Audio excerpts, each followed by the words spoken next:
Hello everyone. तो पिछले episode में हमने देखा था कि हमारा हीरो युनचे अपनी पास्ट लाइफ में अपने दुश्मनों के हाथों से मारे जाने के बाद रीइंकार्नेट करते हुए पहुंच जाता है शाओचे की बॉडी के अंदर, जहां जाने के बाद पता लगता है कि इस लाइफ में वो जिस पर्सन की बॉडी के अंदर आया उसके मैरिड विंग्स तो पूरी तरह से डिस्ट्रॉयड है। इतना ही नहीं, लोग तो उससे इतनी ज्यादा नफरत करते हैं कि उसकी शादी सबसे खूबसूरत और पावरफुल लड़की किंगवे से होने के बाद उसे और भी ज्यादा फ्रेम करने लगते हैं। उसके दादाजी और उसकी सपोर्टिव आंट लिंगशी को छोड़कर बाकी सारे फैमिली मेंबर्स उसे घर का हिस्सा ना मानते हुए उसे घर से निकाल देते हैं, जहां वो कसम खाता है कि इस बार वो अपनी फैमिली को प्रोटेक्ट करने के लिए और खुद को पावरफुल करने के लिए खुद को झोंक देगा। अपने सफर में आगे बढ़ते हुए उसकी मुलाकात जैस्मीन से होती है, जो कि उसे पावरफुल बनाने में उसकी हेल्प करती है। हालांकि उसके खुद के भी कुछ फायदे थे, जो कि आपको पार्ट 1 देखने के बाद पता लगेगा। अभी तो पावरफुल होने की जर्नी में वो 3 पावरफुल हेवनली मिस्टिक मास्टर के बीच में फंस चुका था, जो कि खतरनाक ड्रैगन से फाइट कर रहे थे, जो कि किंग फेस मिस्टिक लेवल का ड्रैगन था। उनकी फाइट इतनी इंटेंस हो चुकी थी कि हमारे बेचारे युनचे को बचने का मौका नहीं मिलता और वो उनके सामने विजिबल हो जाता है। इस पार्ट की स्टार्टिंग में दिखाते हैं कि जैसे तैसे वो जैस्मिन के साथ केव के अंदर पहुंच गया था, जहां केव के अंदर जाते ही लावा नदी को देखकर उसकी तो आंखें चमक उठी थी।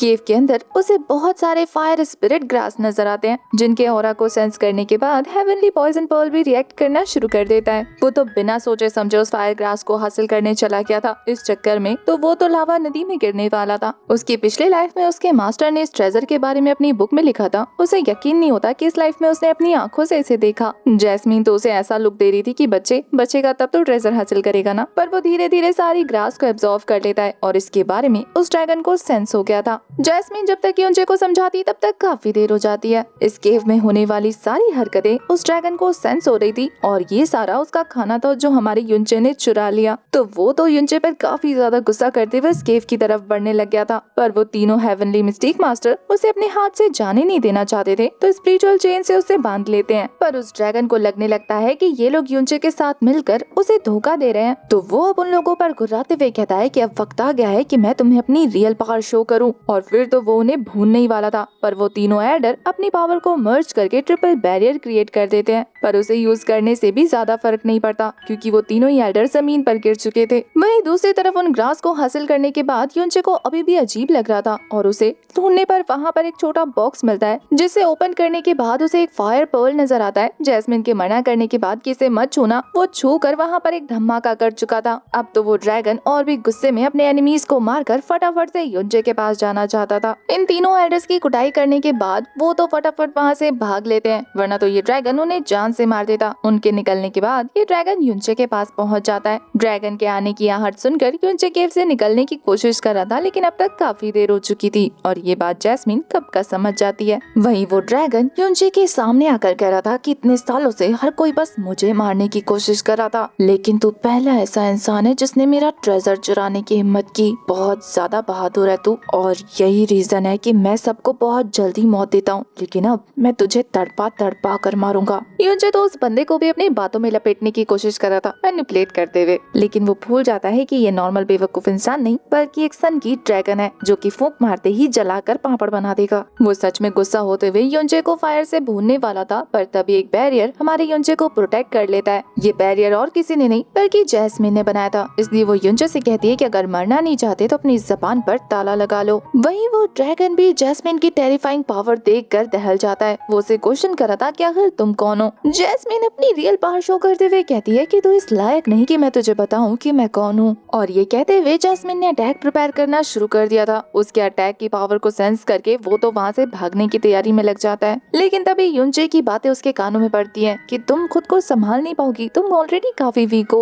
और वो ड्रैगन इस चीज को मजाक में लेते हुए जैस्मिन से कहता है कि तुमने मुझे ट्रिक करने की कोशिश की, मैं तो ऑलमोस्ट डर गया था, लेकिन तुम्हारी एज में इतनी पावर होना इम्पॉसिबल है, और अब मैं तुम दोनों से बहुत ज्यादा नाराज हूँ और अब मैं तुम्हें भून कर रख दूंगा। ये कहते हुए वो जैस्मिन के पास पहुँच जाता है और जैस्मिन बिना कुछ कहे अपनी पावर अनलिश करती है। और अब जाके उस बेवकूफ ड्रैगन को पता चलता है कि उसने कितनी बड़ी गलती कर दी वापस आकर, क्योंकि जैस्मिन जैस्मिन की पावर कोई इल्यूजन नहीं थी और अब वो उस पर खतरनाक अटैक करके उसे वहीं मार देती है। उसे कुछ भी सोचने का मौका नहीं मिलता क्योंकि जैस्मिन का वो अटैक सीधा उसकी बॉडी के हार पार हो चुका था। वो अटैक इतना ज्यादा पावरफुल था कि उन तीनों हेवनली मिस्टिक मास्टर को भी भागते हुए ये पावर दिख जाती है। वहीं इसके बाद तो वो ड्रैगन सीधा लावा नदी के अंदर पहुंच गया था और जैस्मिन भी अनकॉन्शियस होकर नीचे गिरने लगती है जिसे युनचे संभाल लेता है। जैस्मिन इतनी वीक हो गई थी कि उसे लग रहा था कि वो मारी जाएगी। इस बार वो फाइनली अपने एम्बिशंस के बारे में कहती है कि उसे अपनी मॉम और अपने भाई की मौत का बदला लेना है। वो इतनी जल्दी नहीं मरना चाहती। युनचे जैस्मिन के कॉन्शियस होने के बाद परेशान हो जाता है क्योंकि जैस्मिन ने अपनी जान की परवाह ना करते हुए उसे प्रोटेक्ट किया। तो फटाफट से अपना हाथ काटते हुए अपने ब्लड को उसे पिलाने लगता है, लेकिन जब वो कोई रिस्पॉन्स नहीं करती तो वो उसे अपने मुंह से पिलाना शुरू कर देता है। पर इन सब के बाद वो खुद भी काफी ज्यादा कमजोर हो जाता है, इतना कि वहीं बेहोश होते हुए जैस्मिन से माफी मांगने लगता है कि अगर मैं मर जाऊं या तुम मर जाओ तो मुझे माफ कर देना। पर फॉर्चुनेटली नेक्स्ट मॉर्निंग जैस्मिन को होश आ जाता है और वो युनचे का कटा हुआ होंठ अपने चेहरे पर ब्लड देखकर सारा माजरा समझकर युनचे को भी होश में ले आती है, जो कि इससे देखकर खुश हो जाता है। पर जैस्मिन काफी गुस्से में उसे खुद से दूर करते हुए कह रही थी कि आखिर तुमने मुझे बचाया क्यों? मेरा मर जाना तो तुम्हारे लिए फायदे का सौदा होता ना। पर युनचे उसकी तारीफ करते हुए कहता है कि तुम इतनी खूबसूरत हो, बिल्कुल एंजल जैसी। क्या ये रीजन काफी नहीं है तुम्हें बचाने के लिए? खुद को एंजल कहलवाना उसे बिल्कुल पसंद नहीं आता। वो कहती है कि तुम जानते भी हो मैंने कितने लोगों को मारा है, मैं कितनी क्रूर हूँ। पर युनचे उसकी सिचुएशन को अच्छे से समझ सकता था, इसलिए वो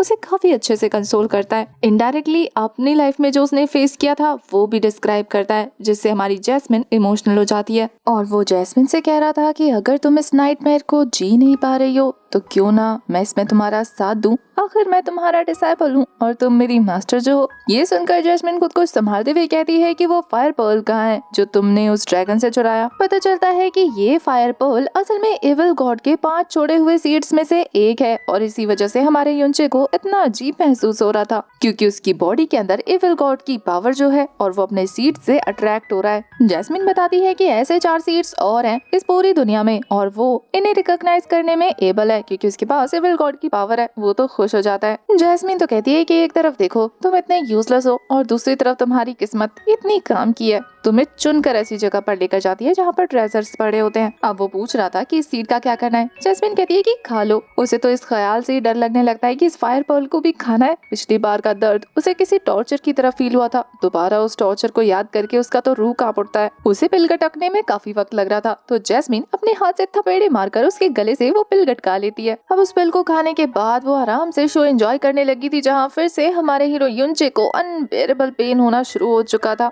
और वहीं जैस्मिन उसे उस सीड की पावर समझाने लगती है कि इस सीड को कंज्यूम करने के बाद तुम 5 एलिमेंट्स की पावर यूज कर पाओगे। ये सीड फायर सीड है तो इसका मतलब तुम फायर एलिमेंट को कंट्रोल करना सीख जाओगे। और होता भी ऐसा ही है। आसपास की सारी फायर एनर्जी उसकी बॉडी के अंदर एंटर होनी शुरू हो चुकी थी। जैसे ही ये प्रोसेस कंप्लीट होता है हमारा युनचे पूरी तरह से ट्रांसफॉर्म हो चुका था और अब वो किसी भी फायर पावर को आराम से कंट्रोल कर सकता है। हेवन से लेके अर्थ तक सारी पावर्स उसके कंट्रोल में रहेंगी जितनी भी फायर एलिमेंट से जुड़ी होंगी। प्रोसेस कंप्लीट होने के बाद युनचे ने फायर को कंट्रोल करना सीख लिया था और यहाँ जैस्मिन उसे बताती है कि कांग्रेचुलेशन, तुमने तो ब्रेक थ्रू भी कर लिया। अब इसका मतलब ये था कि युनचे आसपास की फायर पावर को काफी तेजी से कंज्यूम कर सकता है। इसका मतलब ये था कि अब वो अपने shadow of God star technique को भी अच्छे से परफॉर्म कर पाएगा। उसका ये कहना ही था कि जैस्मिन को देखने को मिलता है कि युनचे ने सच में उस टेक्निक को और अच्छे से परफॉर्म करना सीख लिया। युनचे काफी खुश था। उसे अपने ग्रैंडपा और अपनी आंट की याद आ जाती है। तभी जैस्मिन कहती है कि खुशी के मारे वो जो मरा हुआ ड्रैगन है उसे मत भूल जाना। उसका कोर और बॉडी भी हमारे लिए उतनी ही जरूरी है जितना उसका ट्रेजर। वो ड्रैगन की बॉडी को स्टोर करता है और वहाँ से जैस्मिन के साथ निकल जाता है। अपनी पावर का यूज करके उसने काफी तेजी में जंगल क्रॉस कर लिया था। उसकी पावर देखने के बाद जैस्मिन खुश थी और साथ ही उसकी तारीफ भी करती है। तारीफ से तो हमारा हीरो चमक उठता है। वो तो कह रहा था कि मैंने कहा था ना मुझ जैसा डिसाइपल किसी भाग्यशाली इंसान को ही मिलना था। जैस्मिन भी लाइक बस उंगली पकड़ाइए तो सर पे चढ़ने की जरूरत नहीं। तुम्हारी जिस लेवल की पावर है तुम अपने लेवल के बंदे को आराम से हरा दोगे, लेकिन अगर एक साथ ऐसे प्रैक्टिशनर आ गए तो तुम्हारे लिए लड़ना मुश्किल होगा। युनचे का कहना था कि मैं अगर अपनी टेक्निक में एकदम परफेक्ट हो जाऊं तो फिर मैं कितने लोगों को फेस कर पाऊंगा। जैस्मिन कहती है कि अभी उतने दूर का सोचने की जरूरत नहीं है, एक एक स्टेप करके आगे बढ़ो। और वैसे भी अगर तुमने एक बार इविल गॉड रियाल्म को कंट्रोल कर लिया या उसे ओपन कर लिया तो फिर तुम अपने से हायर लेवल के बंदे को भी आराम से हरा पाओगे। तो सबसे पहले उस पर फोकस करो। युनचे अपने मास्टर की बात कैसे टाल सकता था, वो तो मान जाता है। अब इसके बाद नेक्स्ट सीन में हमें युनचे को दिखाते हैं जिसने अपना गेटअप किसी ओल्ड डॉक्टर की तरह कर लिया था और वो देखने में काफी फनी लग रहा था। हालांकि उसने अपना गेटअप काफी अच्छे से चेंज किया था कि जैस्मिन भी उसकी स्किल को देखकर इम्प्रेस होने से नहीं बचती। वही हमारा हीरो भी लाइक, तुमने अभी मेरे बाकी टैलेंट्स देखे नहीं है, धीरे धीरे दिखाऊंगा। वैसे हमारा हीरो अपना गेटअप चेंज करके पहुंच गया था ब्लैक मून मर्चेंट में, जहाँ पर उसने अब तक जितनी भी चीजें कलेक्ट की हैं लाइक वो ड्रैगन बॉडी और उसका कोर, वो उसे सेल करने आया था। जैस्मिन के पूछने पर कि यहाँ ही क्यों, वो कहता है कि यहाँ पर दुनिया की ऐसी कोई चीज नहीं है जो नहीं मिलती, उल्टा मैं तो सोच रहा था कि तुम्हारे लिए कपड़े भी खरीद लूं, जिससे जैस्मिन इम्प्रेस हो जाती है। वही हमारा हीरो भी लाइक, मैं तुम्हें अपने हिडन इंटेंशन थोड़ी ना बताने वाला हूँ। जब वो एंटर करता है तो शॉपकीपर उसे सीरियस नहीं ले रहा था, लेकिन हमारा हीरो अपना गुस्से वाला रुतबा शो करते हुए सीधा 3 फायर स्प्रेड ग्रास उस शॉपकीपर को दिखा देता है, जिससे बेचारी की आंखें बाहर आ जाती है। वो तो हैरान था कि आखिर इतने रेयर ट्रेजर इस ओल्ड एलर के पास आए कहाँ से।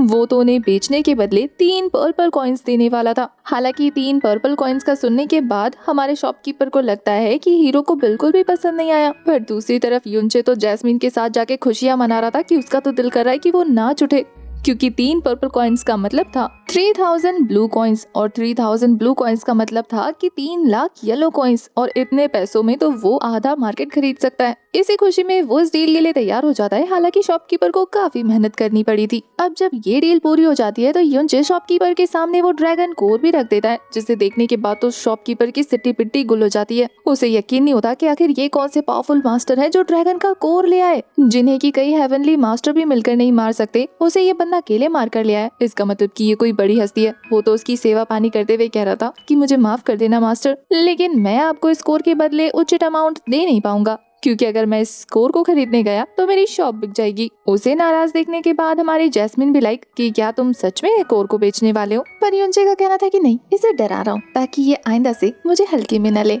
लेकिन फिर भी हमारा युनचे पूछ रहा था कि आखिर कहीं तुम मुझे झूठ तो नहीं बोल रहे। पर वो शॉपकीपर बताता है कि अगर इस कोर को आप बेचेंगे ना तो आपको 1 लाख पर्पल कॉइन्स मिलेंगे। अब ये सुनकर जब वो जैस्मिन के पास आता है तो बेचारी को तो कैलकुलेशन समझ ही नहीं आ रही थी कि आखिर युनचे खुश किस बात पर हो रहा है। और हमारा युनचे भी लाइक, रहन दो, तुम्हारी गलती नहीं है, आखिर महलों की रानी को छोटे मोटे खर्चों के बारे में कैसे पता हो सकता है। खैर दूसरी तरफ हमारी प्रिंसेस को यानी जैस्मिन को वो रेड फेरी ड्रेस चाहिए थी, जो कि अपोलॉजी के तौर पर वो शॉपकीपर खुद से ही देने को ऑफर कर देता है। अब युनचे ने मुंह बनाते हुए वो ड्रेस एक्सेप्ट कर लिया था। हालांकि ड्रेस पाकर भी वो काफी ज्यादा खुश था। वहाँ से जाते हुए वो शॉपकीपर से कहता है कि क्या तुम किसी शिकोंग हान नाम के बंदे को जानते हो। वो शॉपकीपर डरते हुए कहता है कि उन्हें कौन नहीं जानता, वो तो मिस्टिक पैलेस के एल्डर है। उनके जाने के बाद वो शॉपकीपर सोच रहा था कि आखिर कितने पावरफुल पर्सन थे ये, कितने बड़े बड़े लोगों के साथ कनेक्शन है इनके। वही इसके बाद हमें युनचे को डायरेक्ट सीधा मिस्टिक पैलेस के बाहर दिखाते हैं, जहाँ पर अपने दादाजी का दिया हुआ टोकन दिखाने के बाद उसकी मुलाकात सीधा एल्डर शिकोंग हान से होती है, जिनसे बात करके युनचे को पता लगता है कि उसके दादाजी का एल्डर शिकोंग पर काफी बड़ा एहसान है, जिसकी वजह से वो युनचे को अपना सपोर्ट देने के लिए तैयार हो जाते हैं। पहले तो वो हमारे युनचे की पावर टेस्ट करते हैं, जिसे जैस्मिन बताती है कि अपनी फुल पावर इन्हें शो कर दो। उसकी फुल पावर शो होने के बाद तो एल्डर उससे फुल टू इम्प्रेस हो चुके थे कि तुम तो आने वाले जीनियस हो, तुम्हारा कल्टीवेशन लेवल तो ऑलरेडी मेरी सोच से भी ज्यादा इंक्रीज हुआ पड़ा है। तो जब हमारा युनचे उनसे पूछता है कि क्या मैं आपके मिस्टिक पैलेस को ज्वाइन कर सकता हूँ, वो तो खुशी खुशी उसे अपना डिसाइपल बना लेते हैं। इतना ही नहीं, वो तो शाम को होने वाले बैंक्वेट के लिए भी हमारे युनचे को इनवाइट कर चुके थे।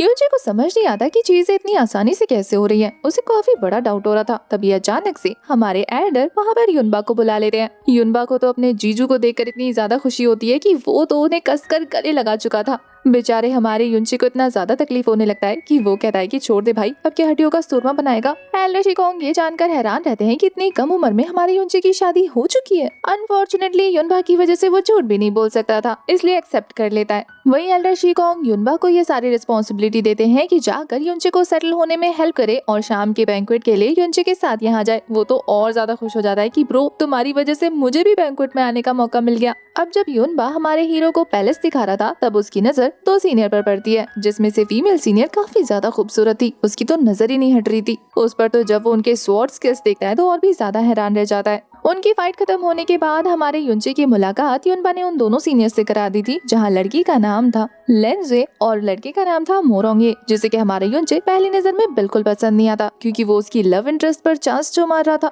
जब लेंजे के सामने युनबा अपने जीजू को जीजू जीजू कर रहा था तो वो कहता है कि नहीं नहीं, ये झूठ बोल रहा है, मैं इसका कोई जीजू विजू नहीं हूँ। वो लोग इस बात को हंसकर वहाँ से टालकर निकल जाते हैं क्योंकि उन्हें अपने काम के लिए जल्दी हो रही थी। वे उनके जाने के बाद हमारा युनचे युनबा की क्लास लगाता है कि तू हर किसी के सामने मुझे जीजू जीजू क्यों करता रहता है बे? एक तरफ तेरी बहन है जो मुझे हस्बैंड नहीं मानना चाहती और वहीं दूसरी तरफ तू है जिसने जीजू जीजू का नारा पूरे गाँव में रटा रखा है। अब पूरी दुनिया को बता के मेरी सेटिंग खराब करेगा क्या? अगर तूने आज के बाद मुझे जीजू बोला ना तो मैं तुझसे सारे रिश्ते तोड़ दूंगा। अब ये धमकी देकर वो तो वहाँ से निकल गया था। बेचारा युनबा भी लाइक, अब मैं जीजू को जीजू नहीं बोलूं तो क्या बोलूं? अब बहन के हस्बैंड को तो जीजू ही बोल सकते हैं ना, कोई बात नहीं, अब से सीनियर ब्रदर बोल दूंगा। अब रात को बैंक्वेट का सीन दिखाते हैं जहाँ पर पुराने लॉर्ड को रिप्लेस करके लॉर्ड किन फाइनली ऑफिशियली लॉर्ड बन चुके थे और इस बैंक्वेट हॉल में वहाँ के फेमस 7 सेट्स आए हुए थे। सेट्स के यंग जीनियसेस अपने साथ वेपन कैरी कर रहे थे तो ये हमारे हीरो को काफी अजीब लगता है। युनबा से पूछने पर वो बताता है कि यहाँ पर ये लोग एक दूसरे को चैलेंज करके उनकी एबिलिटी टेस्ट करेंगे और ये करना तो आम बात है, देखना भी यहाँ पर फाइट होगी सभी सेट्स के बीच में। फ्रेंडली फाइट के आड़ में ये लोग एक दूसरे की पावर टेस्ट करेंगे।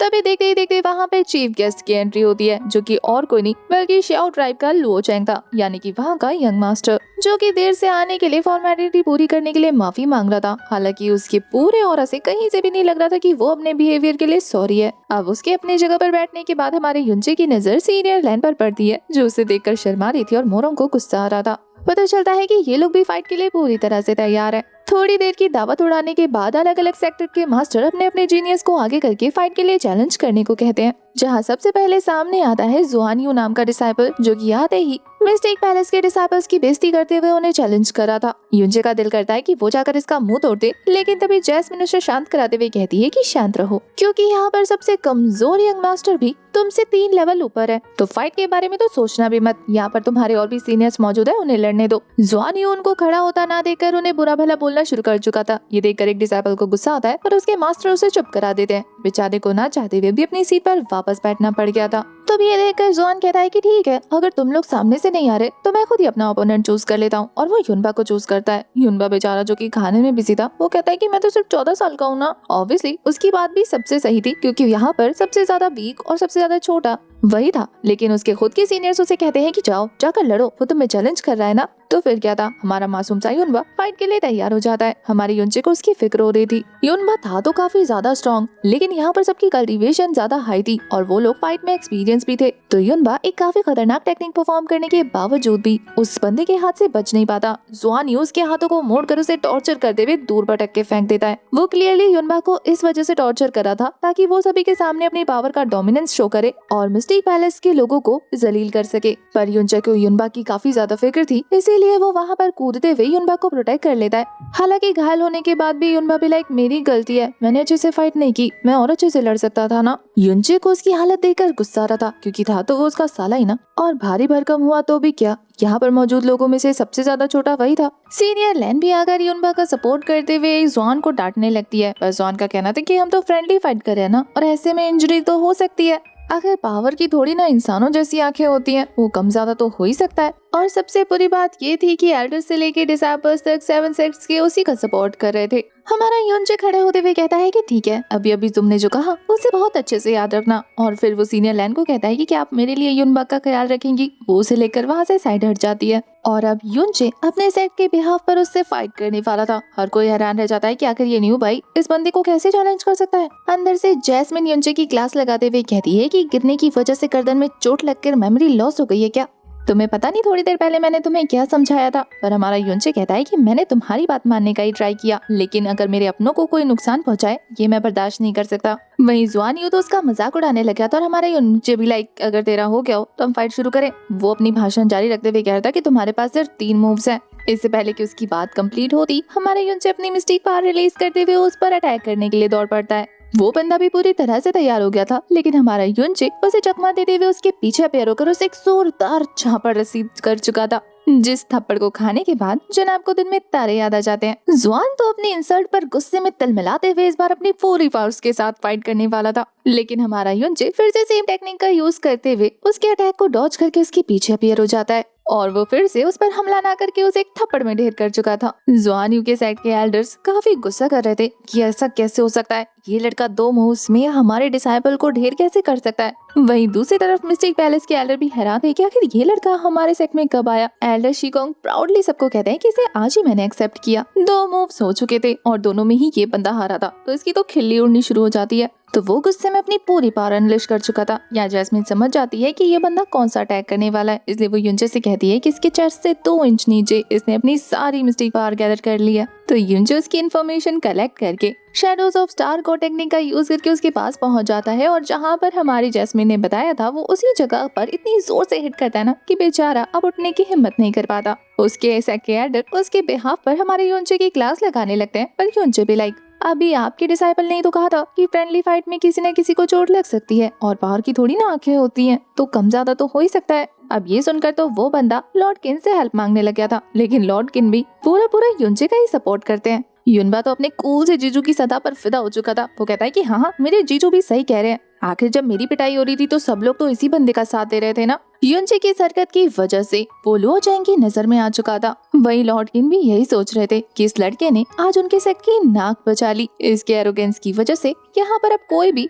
मिस्टिक पैलेस के डिसाइपल्स को बुली करने के बारे में नहीं सोचेगा। यहाँ युनचे भी बाकी सभी को अपना डोमिनेंस शो करने के लिए वहाँ पर एक तगड़ी स्पीच देता है कि कोई भी अगर मेरे सेक्ट के डिसाइपल्स को नीचा दिखाने की कोशिश करेगा या बुली करेगा तो मैं चुप नहीं बैठूंगा। हालांकि मैं जानता हूँ कि मेरी कल्टीवेशन आप लोगों से कम है, लेकिन मैं चुप नहीं बैठने वाला। वो तो चैलेंज कर चुका था कि अगर किसी को भी लगता है कि मैंने इनजस्टिस किया है तो वो आकर मुझे चैलेंज कर सकता है, खुली छूट है। अब उसकी बातें सुनने के बाद तो लुओ चैंग को भी वो 1 नंबर का गधा लग रहा था। वहीं उसकी बातों को दिल पे लेने के बाद क्लाउडी सनसेट का यान मिंग सामने आकर हमारे यूरो को चैलेंज करते हुए कहता है कि एक मैच क्या जीत गया, खुद को 30 मार खा समझ रहा है। उसको देखने के बाद तो युनचे के दोस्त परेशान होने लग गए थे कि ये तो बुरा फंसा, लेकिन मोरोंगे को काफी ज्यादा खुशी हो रही थी कि ये मुसीबत उसकी खुद की बुलाई है। चुपचाप शांत जाकर अपनी सीट पर बैठ जाता ना, क्या जरूरत थी सबको चैलेंज करने की। उसके पास फायर मिस्टिक पावर थी और वो उसी को हमारे युनचे को शो करने लग जाता है। जब युनचे उस पर रिस्पॉन्स नहीं करता तो वो बंदा काफी गुस्से में अपने 2 फायर स्नेक से उस पर हमला कर देता है। अब ये युनमिंग की बदकिस्मती थी कि हमारे युनचे की खुशकिस्मती कि उसके पास फायर मिस्टिक पावर को कंट्रोल करने की पावर आ चुकी थी।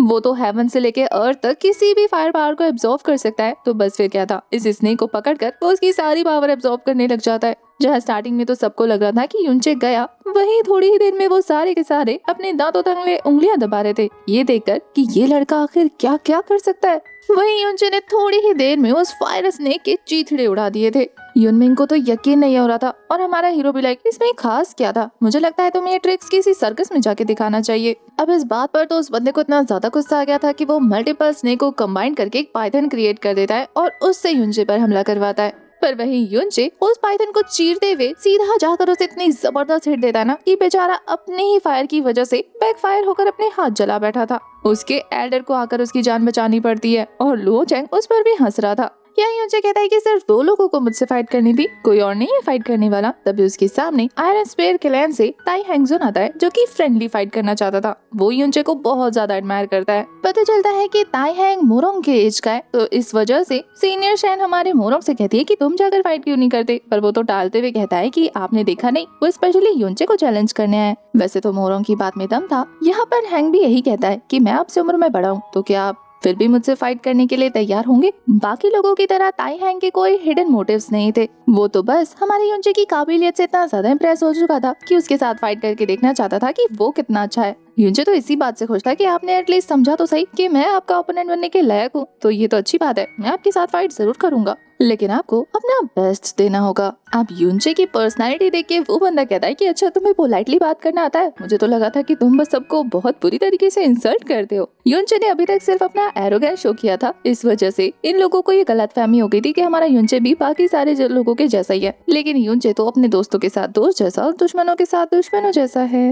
वहीं युनचे की इस अदा पर तो लॉर्ड किन भी इम्प्रेस थे कि ये लड़का तो जीनियस कहलाने के लायक है। वहीं दूसरी तरफ इन दोनों की फ्रेंडली फाइट स्टार्ट होती है, जहाँ पर ताई हैंग अपना बेस्ट दे रहा था और एट फर्स्ट ऐसा लगता है कि युनचे खुद को सप्रेस कर रहा है, तो तायहेंग ने युनचे से कह दिया था कि अपना 100% यूज करो, मैं अपनी 75% यूज करूंगा। यहाँ पर युनचे तायहेंग के साथ फाइट करने के लिए अपनी मिस्टिक पावर को एक्टिवेट करने वाला था, अपनी एविल मिस्टिक पावर को। युनचे को एविल सोल एक्टिवेट करता देखकर यहाँ जैस्मिन परेशान होते हुए कहती कि क्या तुम पागल हो, तुम जानते हो ना कि फिर तुम्हारे पास सिर्फ 10 स्ट्राइक की ही पावर बचेगी और अभी तुम्हारी बॉडी इतनी वीक है कि तुम इसे इस्तेमाल नहीं कर पाओगे। पर युनचे भी लाइक कि अभी उसकी रेपुटेशन का सवाल है और वो अपना मजाक नहीं बनवाना चाहता। प्लस तायहेंग सच में बहुत ज्यादा पावरफुल है और उसके साथ फाइट करने के लिए बहुत जरूरी है, इसीलिए उसे एक्टिवेट करते ही वो तायहेंग को बराबरी की टक्कर देने लगता है, जिसमें तायहेंग को बहुत मजा आ रहा था।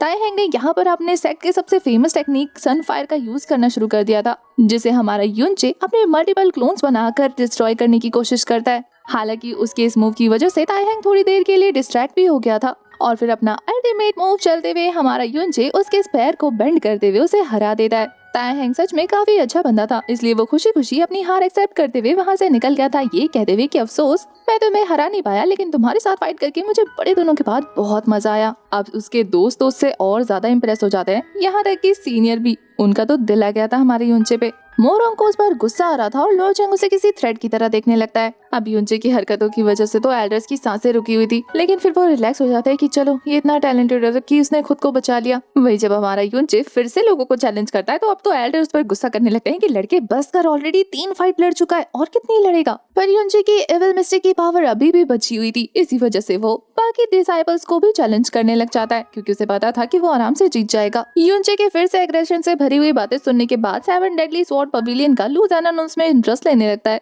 जो कि एज में उससे बड़ा था। इसलिए वो कहता है कि तुझे लगता है कि मैं एक बच्चे को चैलेंज करूंगा, लेकिन अगर तू लड़ना चाहता है तो मैं फाइट कर सकता हूँ। हमारा युनचे भी लाइक एज मेरे लिए बस एक नंबर है। हाँ, अगर तुम्हें ऐसा लगता है कि तुम मुझे हरा नहीं सकते फिर बात अलग है। बाकी सारे लोग तो डर जाते हैं कि अरे ये क्या बोल गया। वही लू ज़ेनान ज्यादा गुस्सा ना शो करते हुए सीधा हमारे युनचे के सामने पहुंच गया था, क्योंकि उसे अपने पावर पर कुछ ज्यादा ही कॉन्फिडेंस था कि वो हमारे युनचे को हरा देगा। वो युनचे से कहता है कि अगर तुम्हारे पास ताकत हो तो एरोगेंस अच्छी लगती है, लेकिन अगर ना हो तो एरोगेंस मजाक बना कर रख देती है तुम्हारा। युनचे का तो आपको पता है। वो उसे कहता है कि देखते हैं आज किसका मजाक बनता है। फिर क्या था, वो बंदा अपनी स्वॉर्ड को समन करते हुए फ्लैश लाइटिंग एक्टिवेट कर चुका था, जिससे वहाँ पर मौजूद सभी को थंडर फील होने लग जाता है। वही ये देखने के बाद लोचेंग भी लाइक मुझे भी इस लड़के से फाइट करनी थी, लेकिन ऐसा लगता है कि मेरी बारी नहीं आएगी, लू ज़ेनान इसे जान से मार देगा। पर लू ज़ेनान के पावरफुल स्ट्राइक के बाद भी हमारा युनचे सही सलामत उसके सामने खड़ा था। इस पर जब वो दोबारा अपने थंडर को एक्टिवेट करता है तो बाकी सारे लोग तो खड़े भी नहीं हो पा रहे थे, इतना जबरदस्त प्रेशर रिलीज हो रहा था।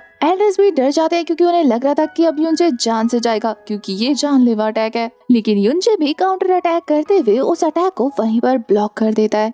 लू ज़ेनान ने चैलेंज करने के बाद युनचे पर काफी सारे थंडर स्लैशेस लगाने शुरू कर दिए थे और वो अपने फास्ट मूव का यूज करते हुए तेजी से उसके पास जाने लगता है। युनचे उसके अटैक्स को डॉज करते हुए उसके पीछे पहुंचकर उसे पंच मारने ही वाला था कि वो अपने स्वॉर्ड से उसे ब्लॉक करने लगता है और इस चक्कर में बेचारा डिसबैलेंस होकर गिरने ही वाला था। युनचे तो किक करके उसकी स्वॉर्ड को उससे दूर करने की कोशिश करता है, पर उसे भी काफी ज्यादा प्रॉब्लम होती है क्योंकि बिजली के झटके जो लग गए थे और इस वजह से वो थोड़ा सा पीछे हो जाता है और मौका पाकर लू ज़ेनान फिर से उस पे स्लैशेस लगाने शुरू कर देता है। युनचे उसके अटैक्स को डॉज करते हुए उसके काफी ज्यादा क्लोज पहुंचकर उसे ऐसा पंच मारता है ना, वहाँ पे काफी बड़ा ब्लास्ट हो गया था और आसपास के लोगों को भी बिजली के झटके और काफी हैवी प्रेशर फील होने लगता है। जैसे ही वहाँ से स्मोक हटती है सबको दिखाई देता है कि लू ज़ेनान ने अपनी स्वॉर्ड की हेल्प से युनचे की बाजू पर एक कट लगा दिया था और वहीं दूसरी तरफ युनचे बस उसे मुक्का मारने वाला था। ये नजारा देखने के बाद ऑडियंस सांसें रोककर ये इंतजार कर रही थी कि आखिर विनर कौन होगा। इस वक्त युनचे 2 मिनट का पॉज लेकर खुद को पीछे करके अपने फायर मिस्टिक पावर को रिलीज करता है, जिसकी वजह से लू ज़ेनान की पूरी बॉडी फायर से जलने लगती है। वो तो जमीन पे बुरी तरीके से तड़प रहा था। उसे इस तरीके से दर्द में तड़पता देखकर युनचे कहता है कि तुम अपने घमंड की वजह से ऐसा भुगत रहे हो और आज अपनी घमंड की वजह से यहाँ सबके सामने तुम्हारा मजाक बन के रह गया। चैलेंज स्टार्ट करते हुए उसने युनचे से कहा था ना कि जो वीक होगा घमंड दिखाने की वजह से उसका मजाक बन जाएगा, तो युनचे उसे हराते हुए उसका इसी बात का जवाब दे रहा था, ये कहते हुए कि देख लो अब किसका मजाक बन रहा है सबके सामने। लू ज़ेनान को दर्द में तड़पता देखकर जैस्मिन युनचे से कहती है कि तुमने जो स्किल सीखी थी शैडो ऑफ स्टार गॉड, उसकी तुम 3rd लेवल पर पहुंच गए हो सिर्फ एक बार एविल सोल को यूज करने की वजह से। फ्यूचर में अगर तुम नई नई टेक्निक सीखते रहे तो तुम उसके भी लेवल 4, 5 और 6 पे भी पहुंच सकते हो। फिर सोचो कि तुम्हारी पावर कितनी ज्यादा बढ़ जाएगी। वैसे मुझे ये सोच के काफी ज्यादा अफसोस हो रहा है उस लड़के के लिए कि उसने तुमसे पंगा लिया। ये सुन के तो युनचे काफी ज्यादा खुश होकर लू ज़ेनान की बॉडी से उस फायर मिस्टिक पावर को कम कर देता है, जिसकी वजह से वो बेहोश हो गया था और अब वो टशन मारते हुए एल्डर्स को कह रहा था कि इसे ले जाकर डॉक्टर को दिखा दो और इसके होश में आने के बाद इसे टाइशन स्नो स्नो लोटस खिला देना और इसकी जली हुई बॉडी पर आइस ग्लाम क्रीम लगा देना। डॉक्टर होने की वजह से जनाब को सारा प्रोसेस पता है, इसीलिए तो वो सबको ये भी कह देता है कि ये 6 महीने के अंदर बिल्कुल ठीक हो जाएगा पहले जैसे। उसकी ऐसी बातें सुनने के बाद लू जेनन के टीम वाले आकर उसे ले जाते हैं। यहाँ बाकी सारे सेक्ट वाले तो सोच रहे थे कि उन्हें लगा था कि लू जेनन नहीं हारेगा, पर वो भी हार गया। बेचारे को कितनी बुरी तरीके से चोट लगी है। और सबसे बुरी बात तो ये है कि किसी को ये नहीं पता कि हमारे युनचे ने कौन सी टेक्निक का यूज करके उसे हराया, क्योंकि उसका टैलेंट और कल्टीवेशन तो काफी ज्यादा कम है। वैसे यहाँ सारे लोग युनचे को श्याओ लुचेंग से कंपेयर कर रहे थे, यानी कि वो श्याओ ट्राइब का यंग मास्टर। वो सभी तो सोच रहे थे कि अगर युनचे इसी स्पीड से आगे बढ़ता रहा ना तो वो उसे भी क्रॉस कर जाएगा, क्योंकि पावर के मामले में तो अभी वो नंबर 1 पोजीशन पर है ना। लोगों की ऐसी दुनिया बदलने वाली बातें सुनने के बाद श्याओ को भी युनचे के साथ फाइट करने का मन कर रहा था। यहाँ युनचे के हाथ की इंजरी देखने के बाद लेंशे उसके पास आकर उसके हाथ में बैंडेज बांधने लगती है। युनचे तो उसे अपनी फिक्र करता देखकर कहता है कि ऐसी छोटी मोटी खरोच तो उसे आए दिन लगती है। साथ ही उसे लेंशे काफी ज्यादा क्यूट लग रही थी उसकी केयर करते हुए। ये लड़का तो हर लड़की को अपनी वाइफ की नजर से देखता है। उन दोनों को इतना क्लोज देखने के बाद यहाँ मोरोंग का तो खून खोल रहा था, वो तो वहाँ से उठ के चला जाता है। अब उससे युनचे बर्दाश्त जो नहीं हो रहा था। युनचे भी उसकी सारी हरकतें नोट कर रहा था कि वो उसके साथ कैसा बिहेव कर रहा है। यहाँ लेंशे उसके हाथ की पट्टी बांधने के बाद उससे पूछती है कि क्या तुम अभी भी फाइट करना चाहते हो। तो युनचे कहता है कि मुझे लगता है इन्हें अभी भी मुझ पे भरोसा नहीं हुआ, इसलिए जब तक ये सारे के सारे हार नहीं मान जाते मुझे फाइट करते रहना पड़ेगा। तो लेंशे उसे ध्यान से फाइट करने का बोलकर वहाँ से चली जाती है। उसके वहाँ से जाते ही पीछे श्याओ लू पहुँच जाता है क्लैपिंग करते हुए। वो तो कहता है कि तुम्हारी वजह से इतनी अच्छी फाइट देखने को मिली, देख के लगता है कि तुम शिनवे सिटी के आने वाले उभरते सितारे हो। लुओ चेंग को वहाँ देखने के बाद सभी लोग काफी ज्यादा शॉक हो जाते हैं। ये देखकर उनकी हालत और ज्यादा खराब हो जाती है जब लुओ चेंग कहता है कि मैं तुमसे काफी कुछ सीखना चाहता हूँ, इसलिए क्या मैं तुम्हारे साथ फाइट कर सकता हूँ। लुओ चेंग को युनचे को फाइट के लिए चैलेंज करता देखकर सब लोग ये सोच रहे थे कि एक जीनियस कल के आए फर्स्ट क्लास के लड़के के साथ फाइट करना चाहता है। उनमें से किसी को भी ये उम्मीद नहीं थी कि युनचे की पावर को देखने के बाद श्याओ लुओ चेंग उसके साथ फाइट करेगा। लुओ चेंग भी ये सारी बातें सुनने के बाद मुंह बना रहा था। यहाँ युनचे कहता है कि आपके साथ फाइट करना तो ये मेरा ऑनर होगा, आखिर आप हमारी जनरेशन की जीनियस जो ठहरे। दूसरी तरफ लुओ चेंग अपने मन में कह रहा था कि उभरता हुआ सितारा माय फुट, मैं तो इस फाइट के हार में आज तुझे यहाँ पूरी तरीके से खत्म करने वाला हूँ। ये बोलने के बाद वो अपनी मिस्टिक पावर रिलीज करने लगता है। युनचे भी उसके साथ फाइट करने को लेके काफी ज्यादा एक्साइटेड हो गया था। ये सब देखने के बाद जैस्मिन कहती है कि अगर तुम इतने घमंडी ना होते और इतनी ऊंची ऊंची हाँक नहीं रहे होते ना तो आज ये लड़का तुम्हें मारने की प्लानिंग नहीं कर रहा होता। जब से तुमने एविल सोल को एक्टिवेट किया है तब से तुम नॉन स्टॉप फाइट किए जा रहे हो। ये पहली बार है तुम्हारा, लेकिन फिर भी 4-5 बार फाइट कर चुके हो। जैसे तुम्हारी बॉडी की हालत है ना, अब बस तुम्हारे पास सिर्फ 1 मिनट बचा हुआ है, उसके बाद तुम्हारी हालत खराब होने वाली है। अब 1 मिनट की बातें सुनने के बाद युनचे कहता है उतने में तो मेरा काम आराम से हो जाएगा, बस इतना कॉन्फिडेंस आ जाए ना लाइफ में, फिर हर चीज अचीव हो सकती है। उसका इतना सेल्फ कॉन्फिडेंस देखने के बाद तो जैस्मिन भी हार मान गई थी कि तुम्हारा कुछ नहीं हो सकता। यहाँ लू चेंग सबके सामने अच्छा बनते हुए युनचे को पहले अटैक करने का मौका देता है। ये देखकर तो युनचे भी एक्टिंग कर रहा था कि वो इसकी इस अदा से कितना ज्यादा इम्प्रेस हो चुका है। अब एक्टिंग के मामले में हमारे हीरो को थोड़ी ना कोई पीछे छोड़ सकता है। वो कह रहा था कि आप जैसा जीनियस मुझे पहले अटैक करने को कह रहा है, ये तो ऐसा साउंड कर रहा है जैसे कि पत्थर को मैं अंडे से फोड़ने की कोशिश करूं। ये सुन के तो लुओ चेंग हंसते हुए कहता है कि तुम भी ना काफी ज्यादा मजाकिया हो। इससे पहले कि वो आगे कुछ कह पाता युनचे कहता है अब जब आपने मुझे पहले अटैक करने को कह दिया है तो मैं कर ही लेता हूँ। अब मैं आपके मुँह पे आपको मना थोड़ी ना कर सकता हूँ। आप मेरे साथ फाइट कर रहे हैं, यही बहुत बड़ी बात है मेरे लिए। मैं आपके लिए इतना डिसरिस्पेक्टफुल नहीं हो सकता। उसकी बातें सुनने के बाद लू चेंग सोच रहा था कि लगा है चूहा ट्रैप में फंस गया। तो वो उसे कहता है कि तुम लगातार 4 मैचेस कर चुके हो, तुम बुरी तरीके से थक गए होगे, तो क्या तुम एनर्जी रिस्टोर करने के लिए ब्रेक लेना चाहते हो? अगर फाइट से पहले तुम्हें ब्रेक लेना है तो ले सकते हो, ये बिल्कुल अनफेयर नहीं होगा। पर युनचे मना करते हुए कहता है कि नहीं, वो अभी भी 2-3 फाइटें तो आराम से लड़ सकता है। ये सुनने के बाद तो बाकी ट्राइब्स के एल्डर सोच रहे थे कि इस लड़के के अंदर कितनी एनर्जी है, इतनी फाइट करने के बावजूद भी ये अभी और ज्यादा फाइट कर सकता है। क्या इस लड़के को नहीं पता कि ये किसके साथ फाइट करने वाला है? लोगों को तो लग रहा था कि लू चेंग काफी ज्यादा पोलाइट है, वो तो देखो कैसे इस लड़के को आराम करने का भी मौका दे रहे हैं। इधर ये सारी बातें सुनने के बाद लू चेंग युनचे से कहता है कि तुम ऑलरेडी काफी ज्यादा हर्ट हो, मुझे डर लग रहा है कि मैं तुम्हें और ज्यादा चोट ना पहुंचा दूं। अगर ऐसा हुआ तो फिर मैं शिनवे मिस्टिक पैलेस को क्या जवाब दूंगा? इधर तो वो अपने मन में सोच रहा था कि देखता हूँ तुम्हारे अंदर कितना घमंड भरा हुआ है, आज तो ये सारा घमंड मैं तुम्हारा तोड़ के रहूंगा, क्योंकि मुझे काफी ज्यादा मजा आने वाला है। इधर युनचे कह रहा था कि आपको फिक्र करने की जरूरत नहीं है, जैसे कि मैंने पहले ही कहा था कि पावर की आंखें नहीं होती और मेरी पावर की तो बिल्कुल भी नहीं है। इसलिए अगर फाइट के दौरान हम दोनों में से किसी एक को चोट लग भी जाती है तो उसे ट्राइब को एक्सप्लेन करने की जरूरत नहीं है, क्योंकि अगर हम फाइट कर रहे हैं तो फाइट के जिम्मेदार भी हम ही हैं। इसलिए हम दूसरे पे ब्लेम थोड़ी ना लगा सकते हैं। पर मुझे डर लग रहा है कि अगर मैंने गलती से आपको हर्ट कर दिया तो कहीं आपके ट्राइब वाले मुझे ना मार दे, इसलिए मैं पहले ही आपसे माफी मांग लेता हूँ। ये सुन के तो लू चेंग का खून और ज्यादा दिमाग खोलने लगता है कि आखिर इसकी हिम्मत कैसे हुई ये कहने की कि ये मुझे हर्ट कर देगा। तो वो गुस्से में अपनी और ज्यादा पावर रिलीज करने लगता है। ये देखने के बाद तो मिस्टिक पैलेस के बाकी सारे लोग इतनी बुरी तरीके से डर गए थे और युनबा को तो अपने बॉस की बहुत ज्यादा फिक्र होने लगती है। यहाँ लेन शुए परेशान होकर लॉर्ड किन को देख रही थी और वो भी कुछ नहीं कर सकते थे। यहाँ दूसरी तरफ लियो चेंग अनाउंसमेंट करता है कि यहाँ हर कोई विटनेस है कि अगर हमें फाइट के दौरान इंजरी होती है तो कोई कुछ नहीं बोलेगा। ये सुन के सब लोग काफी ज्यादा एक्साइटेड हो गए थे और यहाँ युनचे भी फाइट के लिए पूरी तरीके से रेडी था। तो वो दौड़ कर जाकर लियो चेंग पे काफी सारे मार्शल आर्ट मूव ट्राई करता है। सब लोग तो अपनी सांसें थाम के ये नजारा देख रहे थे। वहीं दूसरी तरफ उसके अटैक को लियो चेंग ने काफी इजिली ब्लॉक कर लिया था। वो तो युनचे के सभी अटैक्स को ऐसे ब्लॉक करता है जैसे कि उसके आसपास कोई मक्खी उड़ रही हो। युनचे भी बिना हारे लगातार उस पे अटैक्स कर रहा था और लियो चेंग उसके अटैक्स को डॉज करते हुए अपनी मिस्टिक पावर का यूज करके उसे हिट कर देता है, जिसकी वजह से युनचे काफी तेजी से पीछे चला गया था। और फिर वो लियो चेंग को कहता है कि आपकी मिस्टिक पावर तो बहुत ज्यादा अमेजिंग है। लियो चेंग को ये बात पहले से पता थी तो वो कहता है कि तुम भी काफी ज्यादा अच्छे हो, पर मुझे लगता है कि तुम्हें थोड़ा सीरियस होना चाहिए। ये सुनने के बाद युनचे खड़ा होते हुए कहता है कि मुझे लगता है कि आपको अपने नेक्स्ट मूव के लिए थोड़ी पावर ज्यादा कर लेनी चाहिए, क्योंकि मैं अब अपनी एक्सट्रीम पावर का यूज करने वाला हूँ। तो आप भी अपना बेस्ट देना, नहीं तो आप सीरियसली इंजर्ड हो जाओगे। उसकी बातें सुनने के बाद तो सब लोग हैरान हो रहे थे कि आखिर ये ऐसा कैसे बोल सकता है। और लियो चेंग ऐसे मुस्कुरा रहा था जैसे कि बेटे तेरे बस की बात नहीं है, और अपने मन में कह रहा था कि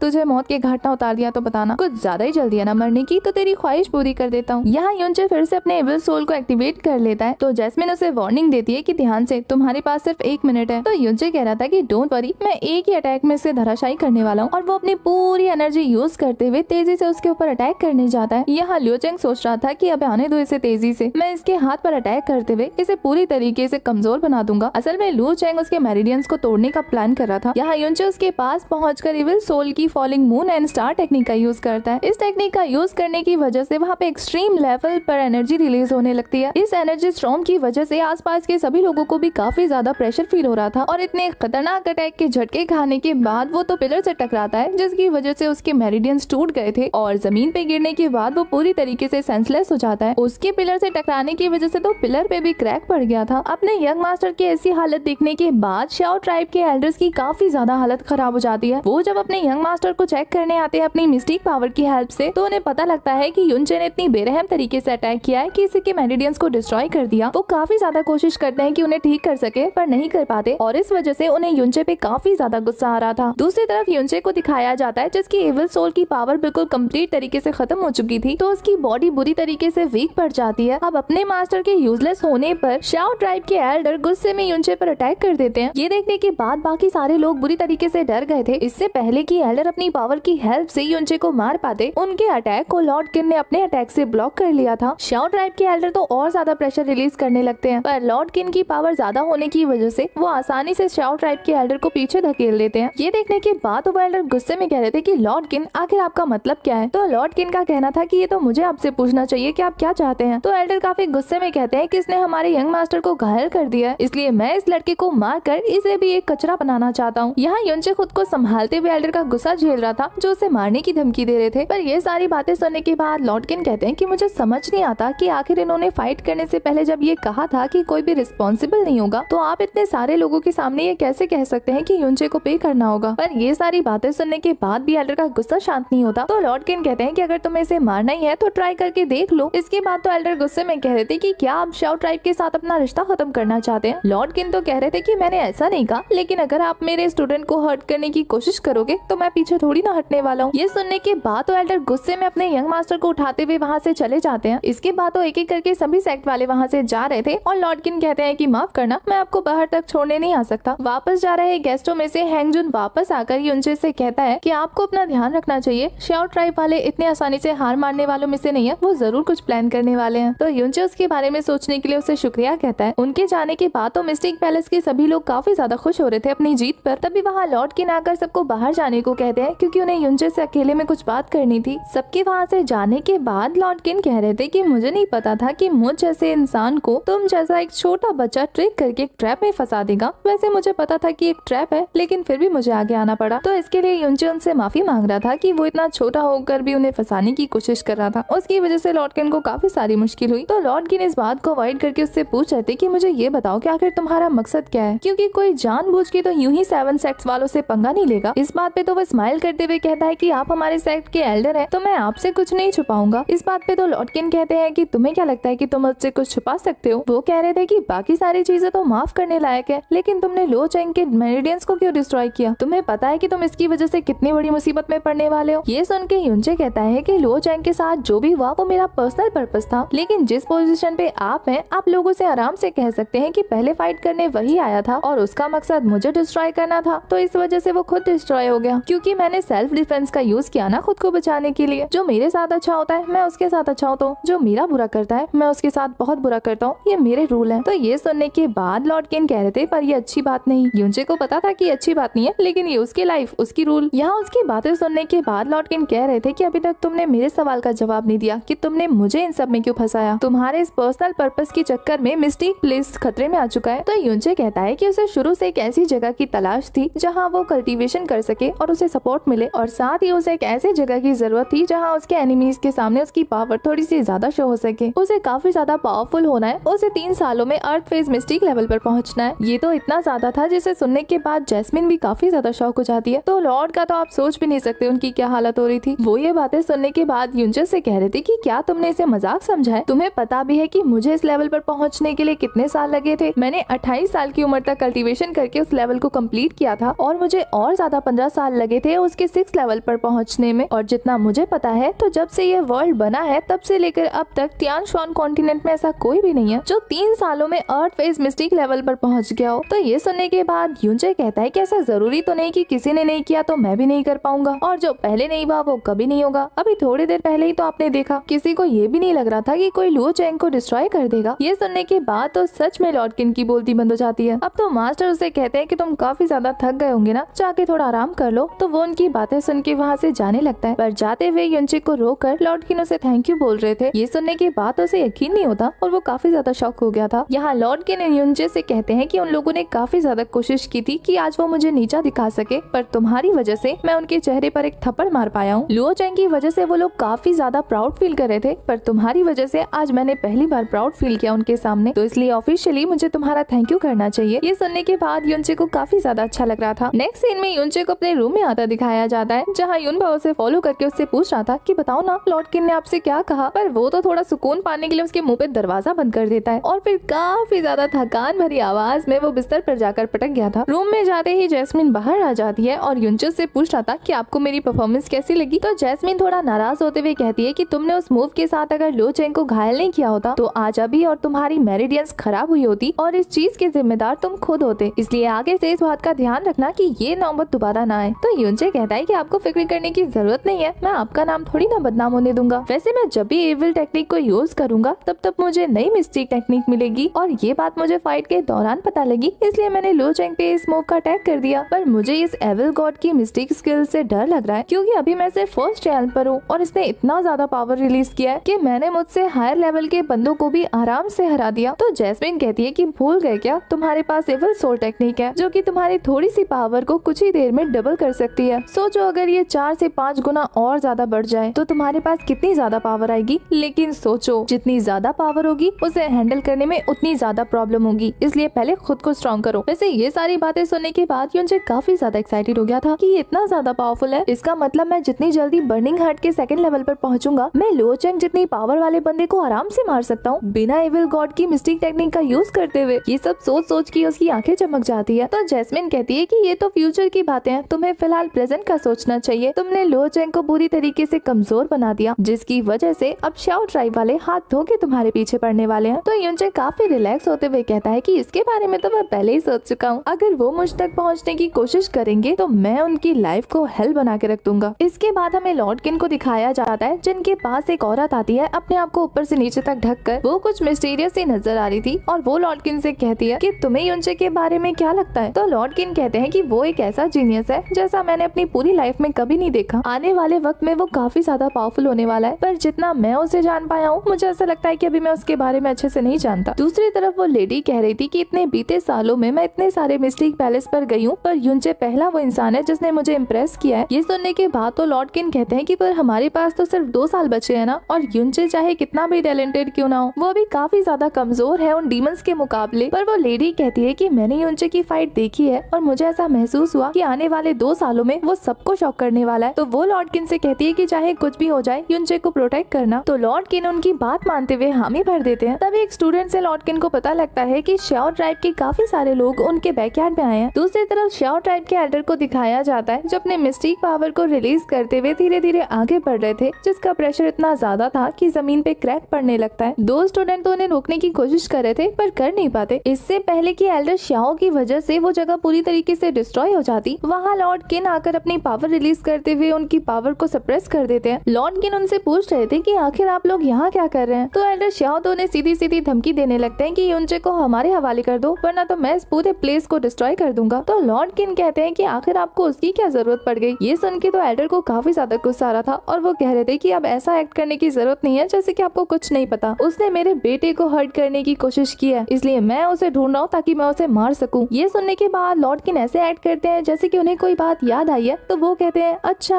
आज आप नहीं आ पाए थे ना बैंक्वेट में, क्योंकि शायद आपकी तबीयत खराब थी, इसलिए शायद आपको पूरी बात पता नहीं है कि वहाँ पर क्या हुआ था। तो मैं आपकी गलतफहमी दूर करते हुए कहता हूँ कि आपके बेटे और युनचे के बीच में ये बात अच्छे से डिसाइड हो गई थी कि फाइट में चाहे किसी को कुछ भी हो जाए, इसके लिए कोई भी सामने वाले को ब्लेम नहीं करेगा। और वहाँ पर मौजूद सभी 7 सेक्ट वालों ने ये बातें सुनी थी, यहाँ तक कि आपके एल्डर ने भी ये बातें सुनी थी। ये भी इस चीज के विटनेस है, आप चाहे तो उनसे पूछ सकते हैं। ये सुनने के बाद एल्डर श्याओ ने देखने लगते हैं। वो तो शर्म से अपनी गर्दन ऐसे छुपा रहे थे जैसे उन्होंने चोरी कर ली हो। तो एल्डर अपनी बात रखते हुए कहते हैं कि मुझे फर्क नहीं पड़ता कि उन्होंने क्या कहा था या क्या नहीं कहा था, मुझे तो बस वो लड़का चाहिए किसी भी हालत में, क्योंकि अब उसने मेरे बेटे की जिंदगी बर्बाद कर दी है, तो इसका बदला तो मैं उसकी जिंदगी बर्बाद करके लेने वाला हूँ। इस बात पे लॉर्ड किन कहते हैं कि क्या आप रिस्पॉन्सिबिलिटी लेने वाले हो उन सारे स्टूडेंट्स की जिन सारे स्टूडेंट्स को आपके सेक्ट वालों ने मार डाला, क्योंकि इस तरीके की फाइट पास्ट में बहुत सारी हुई है और उसमें सिर्फ श्याओ सेक्ट जीतता है। पर एल्डर इस बात को पूरी तरीके से नकार देते हैं, क्योंकि उन्हें तो बस युनचे चाहिए था किसी भी कीमत में। वो कहते हैं कि उसे मेरे हवाले कर दो, मैं यहाँ से चुपचाप चला जाऊंगा। उनकी बातें सुनने के बाद लॉर्ड किन कहते हैं कि जब आप ही ऐसा चाहते हैं तो मैं फिर पीछे क्यों हटूं। ये बोलने के बाद वो अपनी पावर रिलीज करने लगते हैं। उनका कहने का मतलब ये था कि अगर श्याओ ट्राइब वाले पीछे नहीं हटेंगे तो वो फाइट करने को भी तैयार है, पर वो अपने स्टूडेंट को किसी भी कीमत में इन लोगों को नहीं देने वाले। अगर तो उन्हें युनचे चाहिए तो उन्हें पहले लॉर्ड किन से फाइट करनी होगी। ये बोलते हुए वो काफी ज्यादा खतरनाक लग रहे थे, पर यहाँ श्याओ ट्राइब के एल्डर हंसते हुए कहते हैं कि अगर आप ऐसा ही चाहते हैं तो ऐसा ही सही। ये बोलकर वो भी अपनी पावर रिलीज करने लगते हैं। एल्डर उनकी पावर को अपने मिस्टिक पावर से ब्लॉक कर रहे थे और इस एपिसोड के स्टार्टिंग में दिखाया जाता है कि श्याओ ट्राइब के वो एल्डर अपने मिस्टिक पावर को रिलीज करते हुए अपने स्पेशल बर्ड से लॉर्ड किन पे अटैक कर देते हैं। लॉर्ड किन भी अपने आइस मिस्टिक पावर का यूज करके उनके अटैक को ब्लॉक कर रहे थे। ये अटैक्स इतने ज्यादा पावरफुल थे कि इसके पावर के प्रेशर में बाकी सारे लोगों को बहुत बुरी तरीके से चोटें आती हैं। दोनों ही एल्डर्स पावर के मामले में बराबर पोजीशन पे थे। तो ये देखने के बाद लॉर्ड किन कह रहे थे कि आपको यहाँ से चले जाना चाहिए, क्योंकि अगर आप इस फाइट को कंटिन्यू करेंगे तो मुझे नहीं लगता कि आप इस वक्त जीत सकते हैं। वैसे ये बात सच थी, इसलिए श्याओ ट्राइब के एल्डर कहते हैं कि बेशक आप श्याओ ट्राइब को कुछ नहीं समझते, पर क्या आप श्याओ ट्राइब के जनरल से भी पंगा ले सकते हैं, क्योंकि मेरा बेटा श्याओ ट्राइब के जनरल का सन इन लॉ बनने वाला था, पर तुम्हारे स्टूडेंट युनचे के बदौलत मेरे बेटे की पूरी लाइफ खराब हो चुकी है। अब बताओ इसके लिए कौन पे करेगा। ये सुनने के बाद तो वो मिस्टीरियस वुमन भी शॉक हो जाती है जो छुप के उनकी बातें सुन रही थी। श्याओ ट्राइब के एल्डर लॉर्ड किन से कहते हैं कि मुझे नहीं पता कि आप उस लड़के को बचाने की कोशिश क्यों कर रहे हैं, जबकि उसे तो आपके सेक्ट में ज्वाइन हुए 2 दिन भी नहीं हुए, और मुझे नहीं लगता कि ऐसे स्टूडेंट के लिए आप अपने पूरे ट्राइब को खत्म करना चाहेंगे। उसकी बातें सुनने के बाद लॉर्ड किन सच में काफी ज्यादा परेशान हो जाते हैं। वो उनसे कह रहे थे कि क्यों ना हम इस पर कुछ बीच का हल निकालें, जिसके लिए श्याओ ट्राइब के एल्डर भी मान जाते हैं। यहाँ लॉर्ड किन उन्हें कह रहे थे कि 10 दिनों तक मैं ये ट्राई करूंगा कि मैं उस लड़के को अपने सेक्ट से बाहर निकाल दूं, जिसके बाद वो हमारे सेक्ट का स्टूडेंट नहीं रहेगा, और उसके बाद आप उसके साथ कुछ भी कर सकते हैं। इससे हमारे सेक्ट की बदनामी नहीं होगी कि वो अपने स्टूडेंट को बचा नहीं पाए। पर मेरे 10 दिनों तक फोर्स करने के बावजूद भी वो मेरे सेक्ट को छोड़कर नहीं गया, तो फिर उसे प्रोटेक्ट करने के लिए अगर मुझे आप लोगों के साथ फाइट भी करनी पड़ी तो मैं फाइट जरूर करूंगा। उनकी ऐसी बातें सुनने के बाद श्याओ ट्राइब के एल्डर कहते हैं कि ठीक है, फिर मैं 10 दिनों तक वेट करूंगा। आशा करता हूँ कि हमारी दोस्ती ऐसी ही बनी रहे। वो इनडायरेक्टली इन्हें धमकी दे रहे थे कि 10 दिनों तक उसे बाहर निकाल ही लेना। उनके वहाँ से जाने के बाद ये सभी लोग काफी ज्यादा परेशान नजर आ रहे थे। वहीं दूसरी तरफ वो मिस्टीरियस वुमन भी कुछ सोचते हुए वहाँ से निकल जाती है। दूसरी तरफ हमें इन सारे कारनामों से बेखबर युनचे को दिखाया जाता है, जो बैठकर एक काफी पावरफुल पिल रिफाइन कर रहा था। जब उसकी रिफाइनिंग कंप्लीट हो जाती है तो वो उस पिल को दिखाने के लिए जैस्मिन के पास पहुँच जाता है, पर वहाँ जाके जनाब देखते हैं कि जैस्मिन मैडम आराम से सो रही है। जब वो उसके पास पहुँचता है तो वो उसे ब्लैंकेट उड़ा देता है, पर तभी देखता है कि वो रो रही है। ये देखने के बाद वो तो उसकी प्राइवेसी ना भंग करते हुए वहाँ से चुपचाप निकल रहा था, पर जैस्मिन उसका हाथ पकड़ के ऐसे बिहेव करती है जैसे कि वो उसका भाई है। उससे नींद में लग रहा था कि ये उसका भाई है जो उसे छोड़ के जा रहा है। तो युनचे ने वहीं ठहरने का प्लान किया था, पर उतने में मैडम की नींद खुल जाती है और वो तो उसे धक्का मार के कह रही थी कि तुम यहाँ क्या कर रहे हो, क्या मैंने तुम्हें कहा था कि ब्लैंकेट लाके मुझे कवर करो। वो तो मना कर रहा था। तो ये कहती है फिर यहाँ आने का रीजन बताओ। तो वो अपने पास से वो पिल निकाल के दिखाता है जो उसने रिफाइन की थी और जैस्मिन से कह रहा था कि उस श्याओ ट्राइब के लोगों से निपटने का एक आइडिया है मेरे दिमाग में। और फिर अपने ही खतरनाक आइडिया को सोच सोच कर मन ही मन इतनी जोर जोर से हंस रहा था ना। इससे पहले कि वो अपना आइडिया जैस्मिन से शेयर कर पाता, बाहर उसके डोर पे कोई नॉक करने लगता है। ये देखने के बाद तो वो बड़बड़ाते हुए जा रहा था कि आधी रात को भी चैन नहीं है, पता नहीं कौन आ गया परेशान करने के लिए। पर दरवाजा खोलते ही उसे नजर आती है सीनियर लेंशे। तो उन्हें देखने के बाद तो जनाब की सारी टोन ही चेंज हो जाती है। वो उससे पूछ रहा था कि आप यहाँ क्या करने आई है। लेंशे उसके कमरे में एंटर होते हुए बताती है कि बाहर क्या कांड हुआ था। वो कहती है श्याओ टैन नैनन जो कि श्याओ सेट का एल्डर है वो अभी डोर पर आया था। तो अपने पास 10 दिन की टाइम वाली बात सुनने के बाद युनचे रिलैक्स होकर चेयर पे बैठ के कह रहा था कि श्याओ सेट के ग्रे रॉब वाले एक एल्डर का ही तो सन इन लॉ बनने वाला है, इसमें ऐसी कौन सी बड़ी बात है। और वो इतना रिलैक्स हो गया था कि एप्पल खाने लगता है। यहाँ लेंशियो से बताती है कि वो जितना समझ रहा है ये मैटर उतना भी इजी नहीं है। वो वहाँ के ग्रेट एल्डर है जो कि काफी सारे एक्शंस लेते हैं। उनकी पावर ज्यादा होने की वजह से वो बहुत ज्यादा गुस्सैल भी है। उनसे तो इतने बड़े बड़े लोग डरते हैं कि हमारे मास्टर किंग की तो बात ही छोड़ो, जितने भी रॉयल गवर्नर्स है ना वो भी उनकी बातें मानते हैं। इतनी सारी डरावनी बातें सुनने के बावजूद भी इस लड़के को ज्यादा फर्क पड़ता नहीं है। पर फिर भी वो अपनी जगह से खड़ा होते हुए लिंगशे को कह रहा था कि अब जब सीनियर सिस्टर इतना कह रही है तो अब मुझे भी काफी ज्यादा डर लग रहा है। मुझे इस मैटर को केयरफुली संभालना होगा वरना तो मैं मुसीबत में पड़ सकता हूँ ना। ये सुन के लेंशियस से पूछ रही थी कि क्या तुम्हारे पास कोई आइडिया है। वो तो कह रहा था कि मैं तो इतना बेवकूफ हूँ कि मुझे समझ ही नहीं आ रहा कि इस मैटर से कैसे बाहर निकलूं। क्या आपके पास कोई आइडिया है। कितना ज्यादा चालाक है। ये देखने की कोशिश कर रहा है कि क्या इसके पास बेटर ऑप्शन हो सकते हैं। तो यहाँ लिंशे कहती है कि हाँ मेरे पास एक आइडिया तो है। 10 दिनों के बाद मैं अपनी फैमिली को यहाँ बुला लूंगी, वो आ जाएंगे। इसके बाद हम लोग वहाँ से निकलने की तैयारी कर लेंगे। एक बार अगर हम इस जगह से निकल गए फिर हम दोनों मिलके उनसे निपट सकते हैं। बेसिकली वो युनचे को कह रही थी कि हम दोनों यहाँ से भाग जाते हैं। तो ये सुनने के बाद तो वो फटाफट रेडी हो जाता है कि ये तो बहुत ज्यादा अच्छा आइडिया है। पर यहाँ लेंशे कह रही थी कि इस बारे में किसी को मत बताना, युनबा को भी मत बताना, इसे हम सीक्रेट रखने वाले हैं। यहाँ युनचे पूछ रहा था कि सीनियर आप तो मुझसे आज ही मिली है ना, फिर आप मेरी इतनी हेल्प क्यों कर रही है कि अपनी जान खतरे में डाल रही हो। ये सुनने के बाद हमारी सीनियर मैडम कहती है क्योंकि मैं तुम्हारी सीनियर हूँ ना, अब ये तो मेरा फर्ज है ना। ये सुनने के बाद युनचे कहता है कि सीनियर आप इतनी अच्छी हैं कि आज से पहले मैंने आप जैसा इंसान कभी नहीं देखा। अगर मेरा दूसरा जन्म भी हो गया ना तो मैं पक्का याद रखूंगा कि मेरी खूबसूरत सी सीनियर सिस्टर थी जिन्होंने मेरे लिए इतना कुछ किया, जो मेरी इतनी फिक्र करती थी, मुझसे इतना प्यार करती थी। हमारी सीनियर तो युनचे की ऐसी मीठी मीठी बातों से फिसलने लगी थी,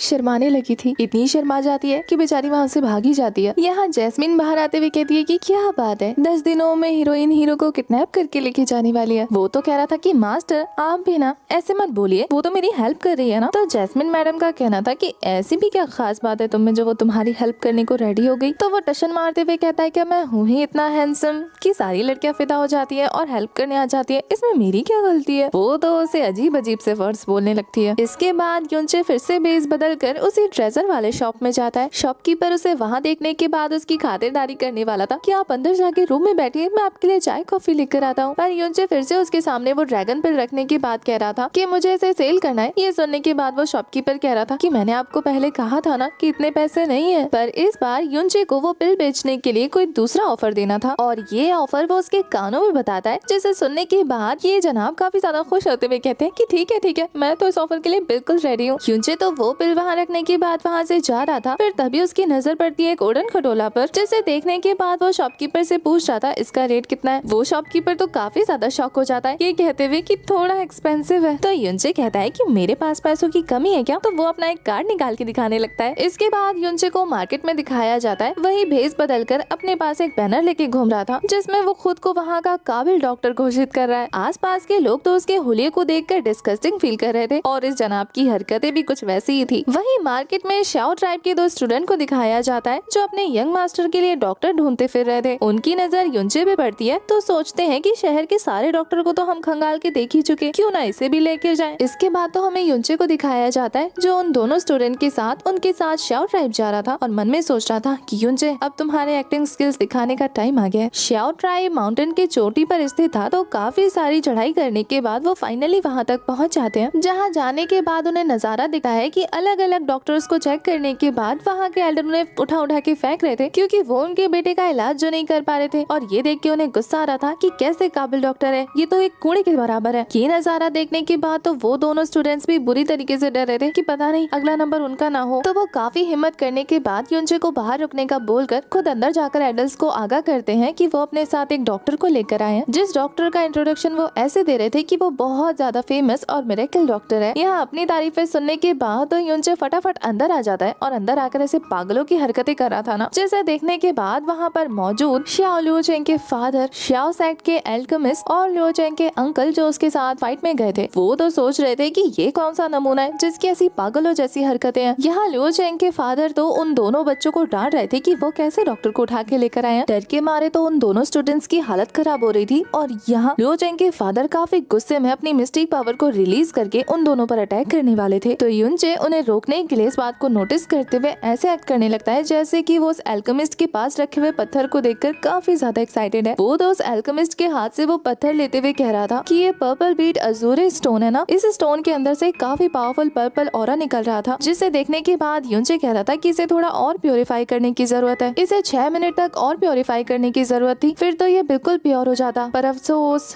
अब ये नहीं हो सकता। यहाँ वो श्याओ ट्राइब के एल्डर कह रहे थे कि आपने इतने रेयर मैजिक मेडिसिन को इतनी जल्दी से पहचान लिया, हम तो इसका इस्तेमाल करने वाले थे। यहाँ युनचे लियो चेंग को देखने के बाद हल्की सी स्माइल के साथ उस पत्थर को फेंकते हुए कहता है कि तुम्हारे यंग मास्टर को जो बीमारी है, मुझे नहीं लगता कि उसके लिए इतनी खास मेडिसिन का यूज करना होगा। ये तो वही बात हो गई कि राई जैसी प्रॉब्लम के लिए पहाड़ जैसा सॉल्यूशन लेकर आ गए। ये सुनने के बाद तो वो एल्केमिस्ट भड़कते हुए कहता है कि कितना बेवकूफ डॉक्टर है ये, हमारे यंग मास्टर इतनी बुरी तरीके से इंजर्ड हो रखे हैं और ये उनकी बीमारी को छोटी सी बीमारी कह रहा है। इतने सारे डॉक्टर आए और उनमें से कोई भी इसे ठीक नहीं कर पाया, कौन उठा के लाया इस गधे को, वापस फेंक के आओ। जो श्याओ ट्राइब के सामने ऐसे बिहेव कर रहा है जैसे कि दुनिया भर का ज्ञानी है। ये सारी बातें सुनने के बाद युनचे कह रहा था कि इतने सारे डॉक्टरों का इस्तेमाल करने के बावजूद भी तुम्हें अच्छे डॉक्टरों की जरूरत थी ना, इसीलिए मैं आया हूँ तुम्हारी मदद करने के लिए। वैसे भी कितनी भी बड़ी बीमारी क्यों ना हो, वो तुम्हारे सामने कुछ एक लक्षण तो शो करती है, और जैसे ही मैंने इस कमरे में एंट्री मारी, मुझे तुम्हारे यंग मास्टर की बॉडी देखने के बाद पता लगा कि तुम्हारे यंग मास्टर के मेरिडियन और मिस्टिक वेन्स पूरी तरीके से टूट चुके हैं और उनके लेफ्ट हाथ के बोन्स भी बुरी तरीके से डैमेज हो चुके हैं और इनकी हल्की गर्म और ठंडी बॉडी से ये पता लग रहा है कि ये पिछले 3 घंटे से कोमा में है। इस तरीके की इंजरीज के बारे में सुनने के बाद वहाँ पर मौजूद सभी एल्डर्स बुरी तरीके से शॉक हो जाते हैं कि इतनी डिटेल में तो कोई भी डॉक्टर नहीं बता पाया और इसने तो बिना बॉडी को हाथ लगाए इतनी डिटेल में इंजरीज के बारे में पता लगा लिया। यहाँ युनचे उस श्याओ ट्राइब के एल्केमिस्ट के बारे में बता रहा था कि एक बूढ़ा जो कि खुद मरने वाला है, जो खुद को नहीं बचा सकता, वो मेरी काबिलियत पर उंगली उठाने की कोशिश कर रहा है। ये सुनने के बाद उस एल्केमिस्ट को गुस्सा आ रहा था। वो कह रहा था कि तुम्हारी हिम्मत कैसे है मुझे श्राप देने की कि मैं मर जाऊंगा। तो युनचे का कहना था कि पिछले 6 महीनों से क्या तुम्हें तुम्हारे जॉइंट्स में और गर्दन के पास कंधों में पेन्स फील नहीं हो रहा? तुम्हें क्या लगता है इसका क्या रीजन होगा? तुम्हारी मार्शल आर्ट परफॉर्म करना। वैसे तुम इतने स्मार्ट तो हो कि तुम्हें पता है कि ये एक तरीके की बीमारी है जिसके लिए तुम मेडिसिन खा रहे हो, पर तुम जितनी दवाइयाँ ले रहे हो ये दर्द वक्त के साथ बढ़ता जा रहा है ना। अब ये तो सीक्रेट बातें थी जिसके बारे में युनचे सबको बता रहा था। तो ये सुन के उस एल्केमिस्ट को काफी ज्यादा गुस्सा आ रहा था कि इसे कैसे पता लगा। यहाँ युनचे कहता है कि मुझे तो ये भी पता है कि तुम्हें एक रेड कलर के स्नेक ने काटा था। तुम्हें लगा कि ये कोई आम सा रेड लाइन का स्नेक होगा, पर क्या तुम्हें पता है कि वो 7th रैंक का स्नेक था जो बहुत ही रेयर पाए जाते हैं और उनका जहर बॉडी में लंबे समय तक टिक जाता है। ये बात एल्केमिस्ट को बिल्कुल नहीं पता थी, तो वो ये सुन के काफी ज्यादा शॉक हो जाते हैं। यहाँ युनचे बता रहा था कि उस स्नेक का जहर कुछ ऐसा है कि उस पर अगर वार्म फायर की दवाइयाँ यूज की जाए तो वो आग में पेट्रोल डालने का काम करती है, और वही इतने महीनों से हमारे एल्केमिस्ट कर रहे हैं। तो यहाँ युनचे का कहना था कि तुम अपने मौत की तैयारी खुद कर रहे हो, तो तुम नहीं मरोगे तो कौन मरेगा। ये सुनने के बाद तो एल्केमिस्ट डर के मारे अपने घुटनों पर आकर कह रहे थे कि डॉक्टर मुझे बचा लीजिए प्लीज। ये देखने के बाद लियो चेंग के अंकल उसे उठाकर बाहर फेंक देते हैं कि पहले यंग मास्टर का इलाज करवाएंगे या तुम्हारा। अपनी बीमारी को इतना ज्यादा तवज्जो दे रहे हैं जबकि यंग मास्टर इतनी सीरियस कंडीशन में है। युनचे तो उसकी भी नफ्स पकड़ते हुए कहता है कि तुम्हारी हालत इतनी ज्यादा खराब है और फिर भी तुम दूसरों के बारे में इतना सोच रहे हो, जबकि तुम्हें पता है ना कि तुम अपनी इस हालत से बुरी तरीके से थक चुके हो। ये एल्डर तो हैरान परेशान हो रहे थे कि आखिर युनचे किस बारे में बात कर रहा है, पर युनचे का कहना था कि तुम अपने गर्दन और शोल्डर को ठीक करने के लिए पिछले कुछ महीनों से दवाइयाँ ले रहे हो ना, पर बहुत ज्यादा कोशिश करने के बावजूद भी थोड़ा सा भी असर नहीं हो रहा। खुद को इतना ज्यादा फोर्स करने के बावजूद तुम्हारे गर्दन और नेक में बहुत ज्यादा पेन रहता है। ये सुन के तो ये एल्डर कह रहे थे कि हाँ आप सही कह रहे हैं, ऐसी बात है। यहाँ युनचे कह रहा था कि तुम्हारा ऐसे करने की वजह से तुम्हारे जो गर्दन की वेन्स है वो पूरी तरीके से डैमेज हो चुकी हैं। ये बातें वो काफी ज्यादा गुस्से में कर रहा था। वो कहता है कि इस वजह से तुम्हारी मिस्टिक पावर यूज करने में भी तुम्हें बहुत ज्यादा मुश्किल होती है ना। अगर ऐसा ही चलता रहा तो कुछ सालों में तुम बिल्कुल एक यूजलेस पर्सन बन जाओगे। ये सुनने के बाद तो वो एल्डर बुरी तरीके से परेशान होने लगते हैं। वो तो घबराते हुए कह रहे थे कि मिरेकल डॉक्टर प्लीज मेरी जान बचा लीजिए, अभी थोड़ी देर पहले किसी और को उठा के इसी वजह से फेंका था ना, क्योंकि वो पहले खुद को बचाने की बात कर रहा था। यहाँ युनचे थोड़ा भाव खाते हुए कहता है कि ठीक है, अब जब आप इतना कह रहे हैं तो मुझे बस थोड़ा सा टाइम लगेगा, वैसे ये प्रोसेस लंबा है, धीरे धीरे आपकी बॉडी पर इसे करते रहने से आप बिल्कुल ठीक हो जाएंगे, पर अभी मैं आपको डेमो दे देता हूँ। ये बोलने के बाद वो अपनी मिस्टिक पावर को रिलीज करते हुए कुछ एक्यूप्रेशर टेक्निक का यूज करता है उसके शोल्डर और नेक के पास। ऐसा करने की वजह से एल्डर को पेन तो बहुत ज्यादा हो रहा था, पर वो थोड़ी ही देर में अपनी गर्दन और अपने शोल्डर को बहुत ही कंफर्टेबली मूव कर पा रहे थे, यहाँ तक कि उनकी मिस्टिक पावर भी काफी अच्छे से स्मूथली रिलीज हो रही थी। ये देखने के बाद तो बाकी दोनों एल्डर्स भी बुरी तरीके से शॉक हो जाते हैं। ये सब देखने के बाद शाओ ट्राइब के उस अल्केमिस्ट को लग रहा था कि हमारा युनचे इस कॉन्टिनेंट का सबसे महान डॉक्टर है, जो कि सदियों से छुपा बैठा है, जिसकी आइडेंटिटी किसी को पता नहीं है, उसे माउंट ताई के नाम से जाना जाता है। वो तो सोच रहा था कि हमारा युनचे वही है, और यही सोचकर वो उससे माफी मांग रहा था कि वो उसके पहचान नहीं पाया। यहाँ लोचेंग के फादर आकर उस एल्डर से पूछ रहे थे कि आखिर कौन है माउंट ताई, क्या ये इतना ही ज्यादा पावरफुल है? तो वो अल्केमिस्ट धीरे से बताते हैं कि वो माउंट ताई ब्लू वाइंड एम्पायर के सबसे फेमस डॉक्टरों में से एक है। मैंने सुना है कि हजारों सालों की प्रैक्टिस के बाद और रिसर्च के बाद वो इतने ज्यादा फेमस हो पाए हैं। उनके पास हर तरीके की बीमारी का इलाज करने का तरीका है। उनके तरीके इतने ज्यादा मिरेकल्स होते हैं कि सालों पुरानी बीमारियां भी यूं ठीक हो जाती हैं, और इस लेवल पे पहुंचने वाले ऐसे बहुत कम डॉक्टर हैं। मुझे लगता है कि ये उन्हीं में से एक है। अगर इन अल्केमिस्ट का यही हाल रहा तो आने वाले 10,000 सालों में ये इतने ज्यादा पावरफुल हो जाएंगे कि अपने एक उंगली के इशारे से लोगों को ठीक कर देंगे। इस तरीके की बातें सुनने के बाद युनचे भी काफी अच्छे से इतरा रहा था। दूसरी तरफ वो अल्केमिस्ट पूछ रहे थे कि मैंने इस महान डॉक्टर से ये नहीं पूछा कि आपका नाम क्या है। यहाँ युनचे कहता है कि चलो इनमें से कोई तो समझदार है जो मेरी कदर करना जानता है, और फिर वो उन्हें अपना नाम बताने लगता है, जो कि था हुआंग फू। पता नहीं किसका सरनेम चुरा के बता रहा है। ये सुनने के बाद वो अल्केमिस्ट काफी ज्यादा शॉक होते हुए कहता है कि कहीं आप वो एविल हार्ट सेंट हुआंग फू तो नहीं? युनचे तो कहता है इतने जोर से मेरा नाम लिया ना तो मैं अभी कभी यहाँ से चला जाऊंगा, मेरे बारे में तुम्हारी यहाँ की दीवारों को भी नहीं पता लगना चाहिए। यहाँ तो वो शाओ ट्राइब का अल्केमिस्ट लो चेंग के फादर के पैरों में गिर के कह रहा था कि लॉर्ड इन्हें आपके बेटे का इलाज करने दो, मैं दावे से कह सकता हूँ कि ये उसे ठीक कर सकते हैं। इनके बारे में ये अफवाह है कि ये मरे हुए इंसान को भी जिंदा कर सकते हैं। अब ऐसी बातें सुनने के बाद लो चेंग के फादर कह रहे थे कि क्या ऐसी बातें हैं? तो वो अल्केमिस्ट युनचे की और भी ज्यादा तारीफें करने लगते हैं। तो ये देखने के बाद लो चेंग के फादर और वो अल्केमिस्ट युनचे के पैरों में गिर के कह रहे थे कि प्लीज यंग मास्टर को ठीक कर दो, और फिर वो उस दूसरे वाले एल्डर को भी कहते हैं कि झुको हमारे सामने, और फिर वो तीनों मिलकर रिक्वेस्ट करने लगते हैं। युनचे तो उनकी ऐसी रिक्वेस्ट पे मान जाता है, वैसे तो वो उसका इलाज ही करने आया था, तो वो उसका इलाज करने जाने लगता है। यहाँ ये तीनों भी उसके पीछे पीछे जा रहे थे, पर वो कह रहा था कि बाहर रुक के इंतजार करो, और फिर थोड़ी देर की ट्रीटमेंट के बाद वो बाहर आकर कहता है कि यंग मास्टर का अच्छे से ध्यान रखना। वैसे तो इन लोगों को अभी भी उस पर यकीन नहीं हुआ था, वो तो सोच रहे थे अगर कुछ गड़बड़ होगी ना तो इसे जान से मार देंगे। युनचे कहता है कि अभी भी यंग मास्टर को थोड़ी इलाज की जरूरत है, तो उसके आराम का बंदोबस्त किया जाए, जिस पे वो उसे दूसरे एल्डर के साथ रेस्ट करने को जाने के लिए कह देते हैं। उनके जाने के बाद जब वो यंग मास्टर को जाकर चेक कर रहे थे तो वो होश में आ जाता है, पर उन्हें उसकी बॉडी से अजीब सी स्मेल आ रही थी। लुओ चेंग तो होश में आने के बाद कह रहा था कि पता नहीं कैसी बदबू है, और यही बदबू सी चीज उसने मुझे खिलाई भी, जिसे खाने के बाद मेरी बॉडी में अजीब सा पेन शुरू हो गया है। ये सुनने के बाद तो एल्डर को लग रहा था कि वो इन्हें बेवकूफ बना के गया, वो तो चाहते थे कि इसे जान से मार दे। पर यहाँ शाओ ट्राइब का वो अल्केमिस्ट जब यंग मास्टर की बॉडी को चेक करता है तो बुरी तरीके से शॉक हो जाता है।